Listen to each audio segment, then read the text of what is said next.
Gimana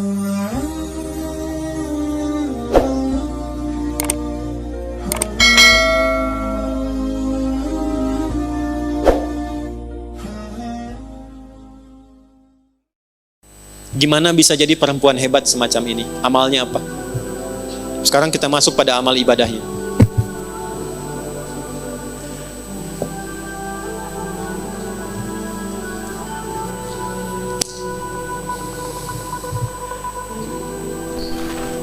Jadi kalau ibu ingin naikkan level, mendekati Sayyidah Aisyah, ya, kan ada level ingatan tuh 4 ya bu. Ya, 1, cepat ingat lama lupa. Oke. 2, lambat ingat lambat lupa.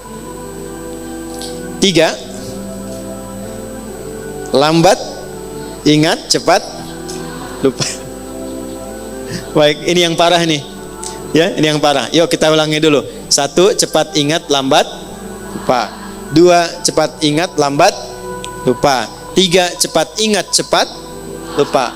Nah, ini yang repot ini. Yang keempat, lambat ingat cepat lupa. Sudah nerangin 2 jam. Paham ibu? Tidak, ya. Begitu mau ditutup, paham, keluar lupa. Baik, Sayyidah Aisyah ini level nomor 5. Cepat ingat, sulit lupa. Cepat ingat, sulit. Jadi bukan mau ingat, mau lupa susah. Mau lupa susah. Biasanya kan yang begitu utang ya. Ya kan? Ya. Ini yang kelima, cepat ingat, sulit lupa. Amalannya apa? Yuk kita bagi 2 saja. 1, sholatnya. Amalan sholatnya. Itulah sebabnya kenapa tadi saya sebutkan di awal tentang saudara beliau Abdurrahman ini.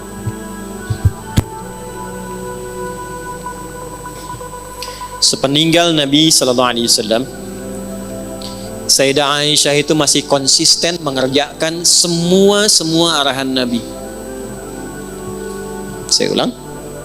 Sayyidah Aisyah radhiyallahu taala anha, sepeninggal Nabi SAW, suami beliau tercinta, itu masih konsisten mengerjakan semua arahan Nabi, termasuk dalam ibadah ritualnya.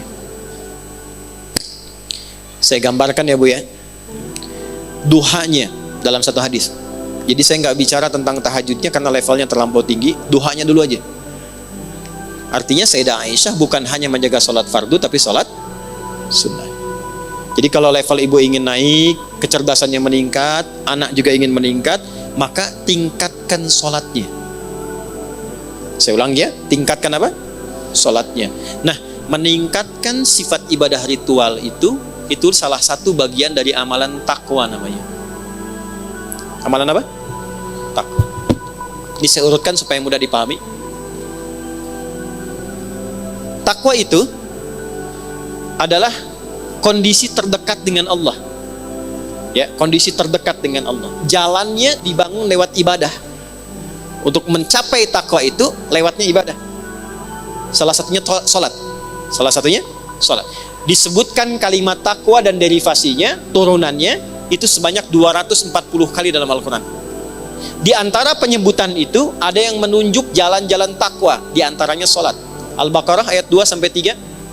Dzalikal kitabu la hudal lil. Siapa muttaqin orang takwa di ayat itu? Ayat 3-nya, alladzina yu'minuna bil ghaibi wa yuqimunas. Baik, dan dia konsisten meningkatkan sholatnya. Poin saya bukan di kalimat terjemahannya. Poin saya lihat sini. Coba ibu bedakan tulisan sholat di ayat 3 di Al-Baqarah dengan ayat 238. Ketika kita membuka Quran surah kedua Al-Baqarah di ayat 238, saat Allah berfirman, hafizu ala salawati, tulisannya begini, alif, lam, sad, lam, wawu, alif, ta maftuhah, begini, salawat. Silahkan cek di mushaf. Tapi ketika Allah berfirman di Al-Baqarah ayat 3, alladzina yu'minuna bil ghaibi wa yuqimunas shalah, perhatikan, tulisannya begini. Lihat mushafnya terjemahan kalau tidak percaya. Alif, lam, shad, lam, waw, fathah tegak begini, tak marbutah. Silakan cek. Apa bedanya? Jika kita mengacu kepada Al-Baqarah ayat 238, hafidhu 'alas salawat begini, ini maksudnya salat fardu. Salat wajib. Ada berapa jumlahnya? 5 waktu. 24, 4, 3, 4 itu rumusnya. 2 subuh, 4 zuhur, 4 asar, 3 maghrib, 4 isya. 2, 4, 4, 3, 4 5 waktu. Banyak tidak? Banyak, karena itu jumlahnya 5 kan? Jama'. Tapi kalau ibu ingin menambah dari yang fardu itu dengan tambahan sunnah, sebelum subuh ada 2 rakaat, sebelum zuhur ada 4 rakaat, nggak sampai 4 bisa 2. Setelah zuhur 2 rakaat, setelah maghrib 2 rakaat, setelah isya 2 rakaat, malam tahajud. Nah, kalau itu ditambahkan pada yang fardu, bukan sekedar yang fardu saja, maka robah kalimatnya dari ciri yang pertama begini kepada bagian yang kedua begini. Alladzina yu'minuna bil ghaibi wa yuqimunas. Nah, ini bentuk yang kedua, as-shalah, alif, lam, shad, lam, waw, fathah tegak, tak marbutah. Nah, orang takwa di Quran itu disifatinya dengan yang ini, yang kedua. Jadi ketika ibu ingin meningkatkan diri menjadi pribadi lebih takwa, naik levelnya, yang Allah tantang, challenge dari kita adalah naikkan dari yang fardu. Kalau salat 5 waktu itu wajib. Jadi yang tidak ingin naik level pun tetap 5 waktu juga. Ibu pengen levelnya naik, tapi jumlahnya tetap sama. Apa bedanya dengan yang standar? Jelas? Nah, ketika disebutkan naikkan takwanya, tingkatkan takwanya, salah satu caranya sholat. Begitu ini optimal, naik. Apa kaitan takwa dengan kehidupan kita? Tadi saya contohkan Sayyidah Aisyah begitu tinggi ilmunya. Hubungan takwa dengan ilmu ditemukan di Quran surah kedua Al-Baqarah di ayat 282. Satu-satunya ayat paling panjang dalam Al-Quran. Lihat langsung ke bagian bawah paling pojok sebelah kiri. Lihat ujung ayatnya. Quran surah kedua Al-Baqarah ayat 282 sebelah kiri, lihat ujung paling bawah.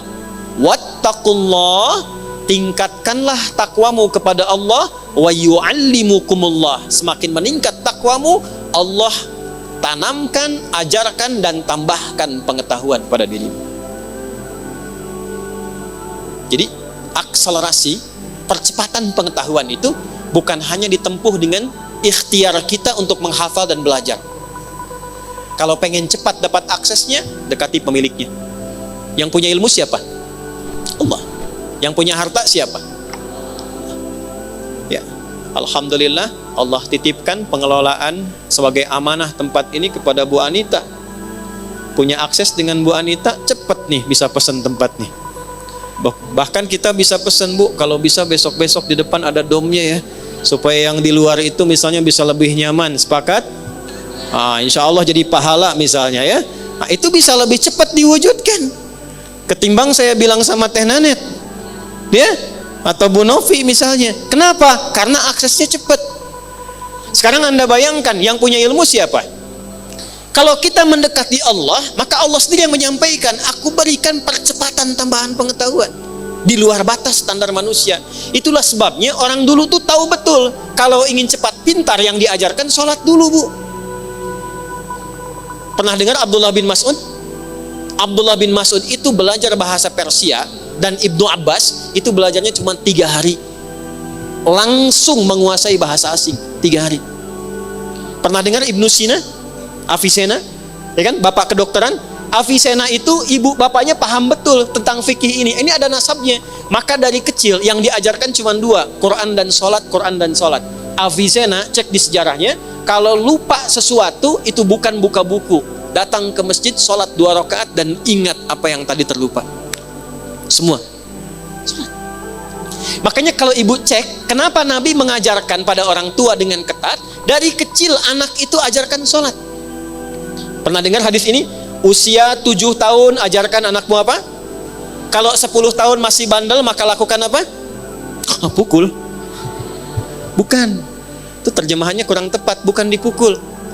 Ya, bukan dipukul. Terjemahannya adalah Berikan pelajaran yang membuat dia mengerti. Doroba itu bukan hanya memukul, asalnya memberi pelajaran, memberi contoh. Doroballahu mathala, Allah ngasih contoh. Di Arab itu ngasih contoh, kebiasaannya mukul dengan halus. Di kita tidak harus mukul, uang jajan tahan. Itu bisa begitu.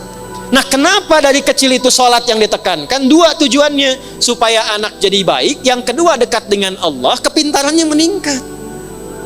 Tapi orang tua sekarang saya perhatikan luar biasa advance. Ya, anak TK-nya sudah manasik gitu. Ya, Nabi tekankan sholat, ini sudah manasik, ya, level kelima tuh. Ini kan level 2. Jelas ya? Wattaqullaha wa yu'allimukumullah. Sekarang lihat cara sholatnya Sayyidah Aisyah saat duha. Duha itu sholat fardu atau sholat sunnah? Perhatikan kesaksian dari keponakan beliau. Aku ke rumah bibiku dan menyaksikan bibiku sedang sholat duha. Dalam satu riwayat membaca surat Tur, surah ke-52. Ketika sampai pada bacaan tasbih, beliau bertasbih dan menangis dalam tasbih. Perhatikan baik-baik ya. Semua biografi, cerita tentang orang-orang hebat di masa lalu selalu memberikan kita informasi, tidak pernah mereka membaca apapun kecuali paham apa yang dibaca itu. Minimal tahu artinya, Bu. Nih ya, saya tuliskan. Saking paham dan mengerti tentang ayatnya, saya lihat bibi saya itu bukan sekedar baca diulang sampai menangis. Sesegukan kalau bahasa kita itu, saking merasakan dalamnya ayat itu untuknya. Karena lama, ini baru satu ayat, karena lama baca itu, saya putuskan saya ke pasar dulu untuk beli sesuatu. Begitu saya kembali, saya lihat bibi saya masih baca ayat itu dan masih nangis seperti tadi. Ibu kesini, lihat teman ibu sedang sholat, baca Al-Ikhlas, saking ikhlasnya nangis misalnya. Ya. Baru nyebut Allahus Somad, ingat semua masalah misal. Ya. Nanti ada sanadnya, Bu. Al-Ikhlas itu ada sanadnya. Nanti saya cerita di akhir ya, tolong diingatkan. Misalnya begitu Allahus Somad diulang-ulang, sudah 5 menit belum selesai. Ibu putuskan saya ke Kosambi dulu aja deh, ntar kesini lagi. Begitu kesini lagi masih di ayat yang sama, masih nangis, dan itu yang dikerjakan sholat sunnah. Itulah Sayyidah Aisyah.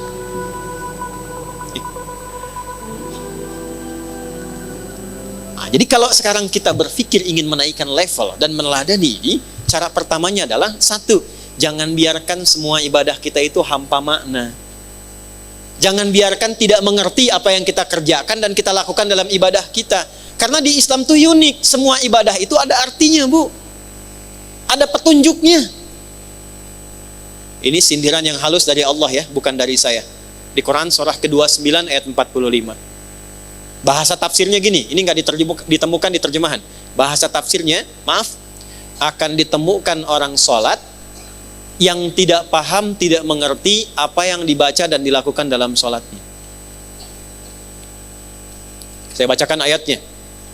Utslu ma uhiya ilaika minal kitab. Utslu. Kalau ibu buka mushaf, di situ terjemahannya bacalah. Coba lihat, utslu terjemahannya apa? Bacalah. Ada yang bawa mushaf? Terjemahannya apa di situ? Bacalah kan? Utslu, tahan. Utslu, bacalah kan? Baik. Sekarang saya tanya, wahyu pertama turun apa? Iqra, apa artinya Iqra? Kalau sama-sama terjemahannya, kenapa kalimatnya beda? Satu utslu, kedua Iqra. Bu, kalau Iqra, tuh Iqra dari kata kiroatun, artinya baca tanpa menuntut paham, yang penting baca. Jelas? Kalau utslu dari kata tilawah punya 3 arti. 1, baca. 2, pahami yang dibaca itu. 3, amalkan sesuai pemahaman dari bacaan tadi. Baca, pahami, amalkan, kerjakan. Itu tilawah. Baik. Kenapa wahyu yang pertama bacaannya Iqra bukan utslu? Karena Nabi itu nggak pernah belajar baca, apalagi paham. nggak pernah sekolah, nggak pernah baca, ummi sifatnya, ummi. Ya, seperti dilahirkan oleh ibu. Ummi itu maksudnya seperti yang baru dilahirkan oleh ibunya. Ada nggak anak yang baru lahir langsung bisa baca? Ya, begitu lahir, ini Budi, ini Ibu Budi, nggak ada. Ya. Orang lahir itu nggak bisa baca, nggak paham pengetahuan. Nabi itu sifatnya ummi, maksudnya kayaumi wiladati ummihi, seperti hari dilahirkan ibunya, nggak bisa baca, nggak pernah sekolah, nggak punya guru. Jadi bagaimana bisa paham? Baca saja nggak bisa. Maka turunlah kalimatnya Iqra, bukan utslu. Iqra, Muhammad baca. Jawabnya apa? Ma'ana biqari, saya nggak bisa baca. Kalau ayatnya turun utslu, salah ayatnya, karena memerintahkan paham. Baca aja nggak bisa, apalagi paham. Jelas? Tapi setelah ayat turun diajarkan sholat, dibimbing malaikat Jibril, turun perintahnya, Muhammad jangan sekedar dengar bacaan Jibril, belajar pahami dari Jibril, amalkan dari pemahaman itu. Baca Quran dengan artinya sampai paham, itu tilawah namanya. Makanya saat ada orang baca Quran tapi tidak ada penerjemah, disebutnya qori, kan? Qori karena dia cuma qiraah. Tapi ketika di sampingnya ada yang menerjemahkan bacaan itu, siapa namanya? Sari tilawah. Karena yang pertama menerjemahkan tilawah itu Ibu Sari. Karena itu disebut Sari tilawah. Kalau yang menerjemahkan Adi, maka Adi tilawah, ya. Jadi sebetulnya namanya tilawah saja, tidak ada sarinya. Ya, Sari itu bahasa kita karena yang pertama terjemah Ibu Sari. Sekarang lihat, balik ke Sayyidah Aisyah tadi. Sayyidah Aisyah, paham tidak beliau apa yang dibaca? Mengerti tidak? Kenapa? Karena paham ayatnya. Perhatikan, utslu ma uhya ilaika minal kitab. Muhammad, sebelum tunaikan salat baca dulu. Pahami dulu ketentuan dalam salat. Pahami dulu yang mau engkau baca dalam salat. Wa aqimis shalah, setelah paham baru kerjakan salatmu. Itu yang menjadikan salat kita itu jarang khusyuk. Itu yang menjadikan orang-orang yang sholat itu jarang khusyuk, karena nggak ngerti yang dibaca. Coba jujur ya, saya tanya nih, ibu ribuan kali ruku dan sujud, paham nggak yang dibaca dalam ruku? Ngerti nggak ada yang dibaca dalam sujud? Nah, itu yang menjadikan ketika sholat, setan itu begitu leluasa menggoda. Ini dari Nabi ya, kisi-kisinya nih, ada di Abu Daud. Ada setan khusus, catat nih, setan khusus yang tugasnya menggoda orang sholat. Tadi kan kita sepakat kurikulum fikih kuburan ya. Tambahan satu lagi nanti kita belajar insya Allah fikih setan. Nah, belum pernah ada kan? Malaikat ada 10, setan jenisnya ada 9 yang pokok. Perhatikan, kalau tidak tahu setannya, kita tidak tahu di mana jebakannya. Karena selama ini ternyata yang menjebak bukan hanya Batman, tapi setan. Okay. Nah, ada setan khusus menggoda orang sholat. Tahu namanya siapa? Namanya Khanzab. Tugasnya dimulai kapan? Saat kita mulai bertakbir. Jadi gini kondisinya nih, sebelum takbir, Nabi yang mengatakan nih, riwayatnya sebelum takbir itu kita bisa fokus, siap-siap. Tapi begitu tangan diangkat dan lisan mengucapkan Allahu Akbar, fayaqulu syaitanu, maka Nabi mengatakan setan mulai bertugas. Uzkur kada, uzkur kada. Dia akan menampilkan kepada kita semua apa yang bisa diingat. Hatta la yash'ural musalli kam raka'atan yusalli, sehingga orang salat itu enggak fokus salatnya, bahkan dia bisa mengingat apa yang tidak ingin dia ingat, dan ada orang salat bahkan yang lupa berapa rakaat sedang menunaikan salatnya. Pernah terjadi? Allahu Akbar. Tadi terlupa ya, status belum diupdate ya, yang di Instagram, ya Allah tadi nyimpan sendal di mana? Jemuran belum diangkat. Itu semua. Baru takbir. Apa yang mencegah kita supaya bisa mengatasi godaan tadi? Salah satunya, perhatikan, lisan berkata, fikiran menerjemahkan, hati meresapi. Saya ulangi, lisan berkata, iqrarum bil lisan, fikiran menerjemahkan, tarjamatul aqli, hati meresapi, tasdiqum bil qalbi. Idealnya begini Bu, Allahu Akbar, tangan diangkat, buang urusan dunia ke belakang, dunia jangan dibawa-bawa. Lisan mengucapkan, kenapa dunia jangan dibawa? Apapun statusnya, punya kedudukan, punya harta, punya ilmu, sudah, sekarang saat sholat kamu hamba yang mungkin wafat dalam sholatmu itu, buang semua dunia ke belakang. Katakan hanya Allah yang paling agung. Perhatikan baik-baik. Kalimat ini begitu diucapkan Allahu Akbar, terjemahkan di pikiran kita supaya setan tidak sibuk mengganggu pikiran kita. Ya Allah, Engkau yang maha agung. Lalu resapi dengan hati, katakan dalam hati, ya Allah, aku taubat selama ini, bahkan sebelum sholat mungkin merasa yang paling hebat, merasa yang paling agung, merasa yang paling besar, yang paling hebat dibandingkan dengan suami, yang paling agung dibandingkan dengan teman, yang paling perkasa dibandingkan dengan tetangga. Aku taubat ya Allah. Itulah sebabnya ketika mengatakan Allahu Akbar, selanjutnya Allahumma ba'id baini wa baina khataayaya kama ba'adta bainal masyriqi wal. Perhatikan, ya Allah, aku mengakui dalam sholat pun ini aku masih banyak dosanya, masih banyak salahnya. Itu baru takbir. Lu digambarkanlah kemudian apa yang kita bawa itu dan berharap rahmat Allah. Karena panggilan sebelum sholat itu panggilannya begini, wa annahum ilaihi raji'un. Hai orang yang sholat, Al-Baqarah ayat 46, Al-Baqarah ayat 46. Hai orang yang sholat, kalau pengen khusyuk, rasakan mungkin ini panggilan terakhir dalam sholatmu, mungkin dalam sujudmu engkau wafat. Itu kata Allah. Makanya imam di Kalimantan yang imamin subuh kemarin sungguh beruntung tuh. Begitu sujud meninggal. Kan sebelum sholat dipanggil dulu kan? Ya. Ibu Siti, ada Siti di sini? Ada. Ibu Nia ada? Dah, ini pasti nggak ada. Ini pasti nggak ada. Ibu Sisuka pasti nggak ada. Oke? Ibu Sisuka dipanggil Allah, artinya apa? Hah? Meninggal. Kita 5 kali setiap hari dipanggil oleh Allah. 5 kali. Pasti meninggal tidak? Tahu waktunya kapan? Mungkin hari ini? Kalau sudah tahu mungkin meninggal hari ini, kenapa masih sibuk dengan dunia? Kenapa kita tidak kelola dunia itu untuk mendapatkan ridho Allah? Maka dibalik, salatnya Bunda Aisyah, Sayyidah Aisyah radhiyallahu ta'ala anha, tidak pernah mengucap sesuatu kecuali paham apa yang diucapkannya. Dan itu yang mengajarkan siapa? Bapaknya. Bu Abu Bakar itu diminta oleh Nabi jadi imam, selalu menolak jawabannya. Jangan saya Nabi, jangan saya. Kenapa? Karena beliau itu kalau sudah takbir, itu langsung nangis. Nyambungnya itu lama. Bayangkan, sahabat Nabi, dekat dengan Nabi, kecil gaul dengan Nabi, dewasa jadi sahabat Nabi, mengeluarkan semua hartanya untuk Nabi, berjuang dengan Nabi, wafatnya dikubur di samping Nabi, anaknya jadi menantunya, ya, anaknya nikah dengan Nabi, Nabi menantunya, di surga bersama Nabi. Itu masih punya pribadi saat takbir, baru baca takbir langsung gemetar tangannya, nangis karena merasa masih ada dosa dalam dirinya. Ya Allah, saya masih banyak dosa. Ya Allah, makin banyak orang mengagungkan saya, padahal saya baru mengatakan Engkau yang paling agung. Sementara orang menganggap saya hebat, mengagungkan saya, menganggap saya punya kuasa, menganggap saya punya harta. Saya tobat, ya Allah, saya masih banyak salahnya. Itu Abu Bakar.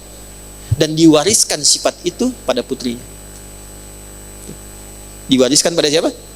Putrinya. Maka cara yang pertama, tingkatkan takwa, belajar ini, coba mulai sekarang perbaiki sholatnya.